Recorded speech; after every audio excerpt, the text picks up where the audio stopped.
வணக்கம். இயேசு கிறிஸ்துவோட பாடுகளுக்கு கொஞ்ச நேரத்துக்கு முன்னாடி அவர் பேசின சில வார்த்தைகளை பத்தி தான் நாம இன்னைக்கு பார்க்க போறோம். யோவான் 16ஆம் அதிகாரத்துல இந்த வார்த்தைகள் வெறும் போதனைகளா மட்டும் இல்லாம நிறைவேற்றப்பட்ட வாக்குறுதிகளா இருக்கு. அது எப்படி உண்மையாச்சுங்கிறத பத்தி கொஞ்சம் ஆழமா பார்க்கலாம் வாங்க. முதல்ல இந்த வார்த்தைகள் பேசப்பட்ட சூழலை நம்ம நல்லா புரிஞ்சுக்கணும்.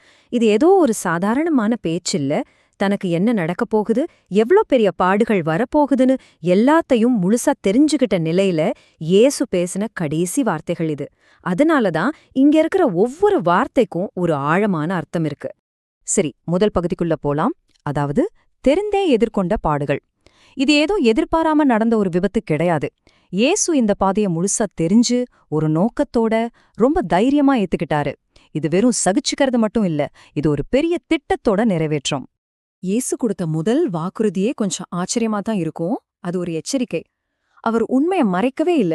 அவரை பின்பற்றவங்க பாதை ரொம்ப கடினமா இருக்கும், மக்கள் உங்களை நிராகரிப்பாங்க, தப்பா புரிஞ்சுக்குவாங்க, ஏன் துன்புறுத்த கூட செய்வாங்கன்னு ரொம்ப வெளிப்படையா சொன்னாரு. இது ஒரு யதார்த்தமான மூடி மறைக்காத ஒரு முன்னறிவிப்பு. சரி, அந்த வாக்குறுதி நிறைவேறிச்சான்னு பாப்போம்.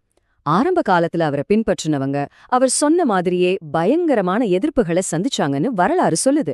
அவங்க எது தப்பு செஞ்சதால இல்ல, அவங்க நம்பின ஒரு உண்மைக்காக நின்னதால இந்த கஷ்டங்கள் எல்லாத்தையும் அனுபவிச்சாங்க. ஆக முதல் வாக்குறுதி அப்படியே நிறைவேறிச்சு.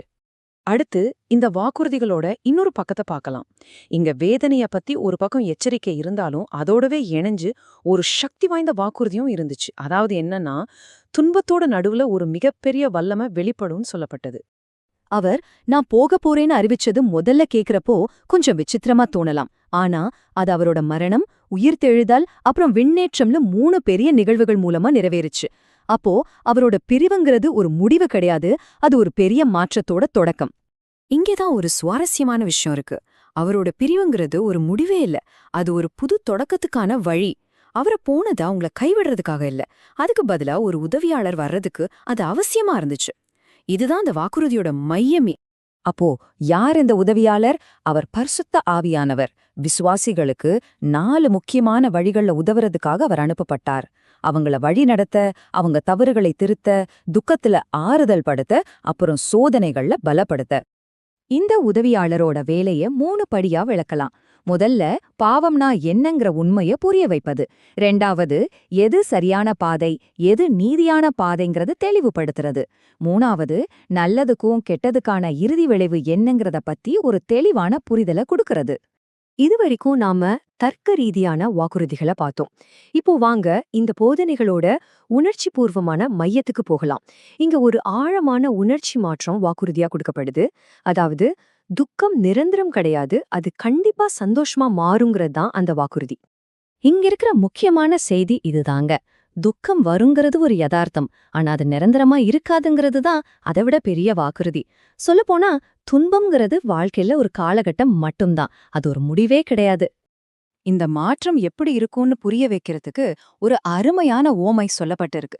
ஒரு தாய் பிரசவத்தின் போது தாங்க முடியாத வலிய அனுபவிப்பாங்க.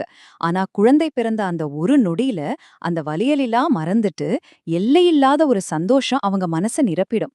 துக்கம் சந்தோஷமா மாறுறது இப்படிதான் இருக்கும்னு சொல்லப்படுது. இந்த ஒப்பீடு அந்த மாற்றத்தை ரொம்ப தெளிவா காட்டுது பாருங்க. ஒரு பக்கம் சிலுவையோட துயரம், வலி, இன்னொரு பக்கம் உயிர்த்தெழுதல் கொண்டு வந்த அந்த அசைக்க முடியாத சந்தோஷம்.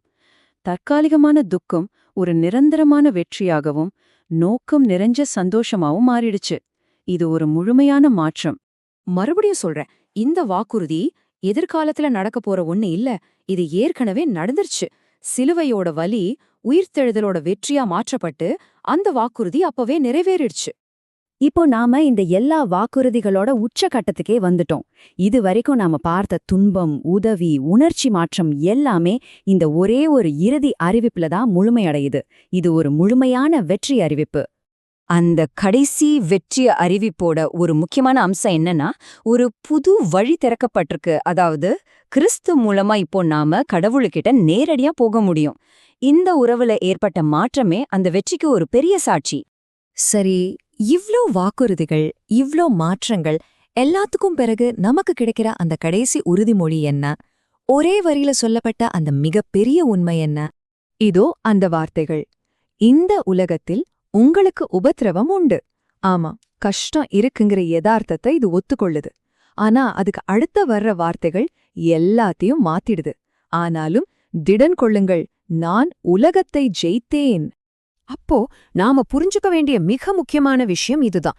இந்த வெற்றி நாம போராடி ஜெயிக்க வேண்டிய ஒண்ணு இல்ல, எதிர்காலத்துல நடக்க போறதும் இல்ல. இது ஏற்கனவே ஜெயிக்கப்பட்ட, முடிஞ்சு போன ஒரு போர். கடைசியா இந்த பகுதியிலேருந்து நாம எடுத்துக்க வேண்டிய முக்கியமான சிந்தனைகள் 3 தான். வழிங்கிறது அர்த்தமில்லாததில்ல, அது ஒரு நோக்கத்துக்கு வழிவகுக்கும். துக்கம் நிரந்தரமானதில்ல, அது சந்தோஷமா மாறும். எல்லாத்துக்கும் மேல நாம போராடுற இந்த போராட்டம் ஏற்கனவே ஜெயிக்கப்பட்ட ஒண்ணு.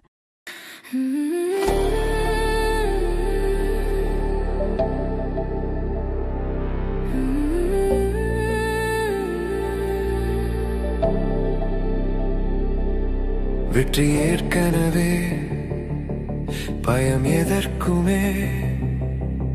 இருள் வந்தாலும் ஒளி தோற்காதே, துன்பம் வந்தாலும் மனமுடையாதே. இயேசு ஜெயித்தார், நாமும் ஜெயிப்போமே. உலகம் எதிர்த்தாலும் நின்றே நான், உண்மை வழியில் நடந்தேன்தான். கண்ணீர் வந்தாலும் தளரவில்லை, அவர் சொல்லின வார்த்தை நிலைத்ததுதான். கஷ்டம் வந்து கதவு தட்டினாலும் கர்த்தர் வாக்கு உள்ளே ஒலிக்குது. நான் உன்னோடு இருக்கிறேன் என்று இதயம் முழுக்க அமைதி நிரம்புது. வெற்றி ஏற்கனவே, பயம் எதற்குமே. இருள் வந்தாலும் ஒளி தோற்காதே, துன்பம் வந்தாலும் மனமுடையாதே. இயேசு ஜெயித்தார், நாமும் ஜெயிப்போமே.